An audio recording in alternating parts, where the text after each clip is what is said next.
এই যে কলা গাছগুলো দেখছো, এই যে কলা সব ওই ওই যে আঙ্কেল আছে না, ওই আঙ্কেলের লাগানো সব। এবং কলার কাঁদি পড়িছে দেখো অগণিত,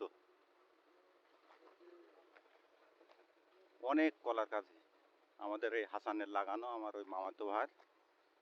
তা আসলাম ঘুরতে আমার এই বন্ধুর সাথে, বা ওদেরকে নিয়ে ঘুরতে আসলাম, দেখতে আসলাম, দেখাতে আসলাম, সাথে ভিডিও, যেটা আপনারা দেখবেন। তো এটা হচ্ছে একটা নারকেল বাগান। আমি মাঝে মধ্যে আসি এই সমস্ত জায়গায়, চেষ্টা করি মালয়েশিয়ান যে প্রাকৃতিক পরিবেশ সেগুলো ক্যামেরা বন্দি করে আপনাদেরকে দেখানোর, আর সেই রকমই একটা চেষ্টা চলছে। দেখেন কত উঁচু উঁচু নারকেল গাছ, অনেকটা উঁচু। এদের ভবিষ্যৎ পরিকল্পনা কেমন থাকে দেখছো?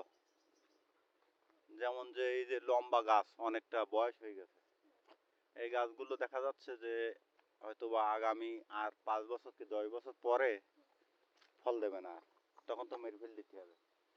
তো মেরে ফেল দেওয়ার পরে তো জায়গাটা শূন্য থেকে যাবে।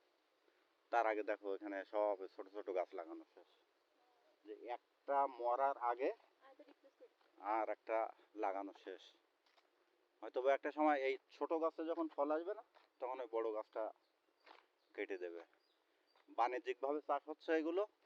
তাছাড়াও তোমার দেখো প্রাকৃতিকভাবে এই যে এই যে গাছগুলো না, দেখো এই গাছগুলো কিন্তু সব এমনি অটো গাছতলায় পড়ি হয়েছে। তাছাড়া দেখো ওই দেখো, তো এগুলো কিন্তু একদম সলিড নারকেল কিন্তু। হ্যাঁ, এই যে গাছ হয়েছে না, ওই দেখো এই যে ছোট ছোট গাছ, তারপর ওই যে পানিতে ইলাহি কাণ্ড কারখানা এখানে। এই ঘোরাঘুরি ভিডিও করা, সেই সাথে আপনাদের দেখানো চলছে বিন্দাস একটা পরিবেশ। এরপরে আবার আমরা যাব অন্য আর একটা জায়গায়।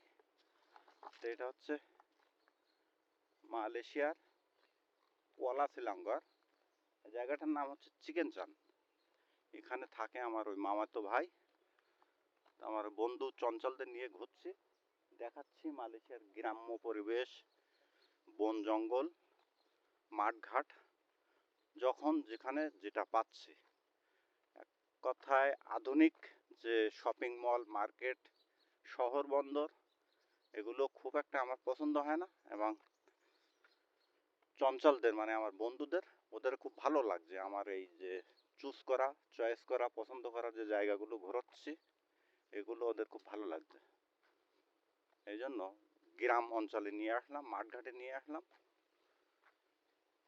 তো দেখি এর পরে আবার কোথায় যাওয়া যায়। এই ভিডিওটা এ পর্যন্তই, সবাই ভালো থাকবেন। এই যে চিকন একটা রাস্তা, গ্রাম্য রাস্তা।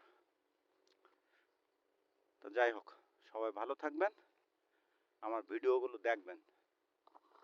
দেখি এরপরে আবার কোথায় যাওয়া যায়। আল্লাহ হাফেজ।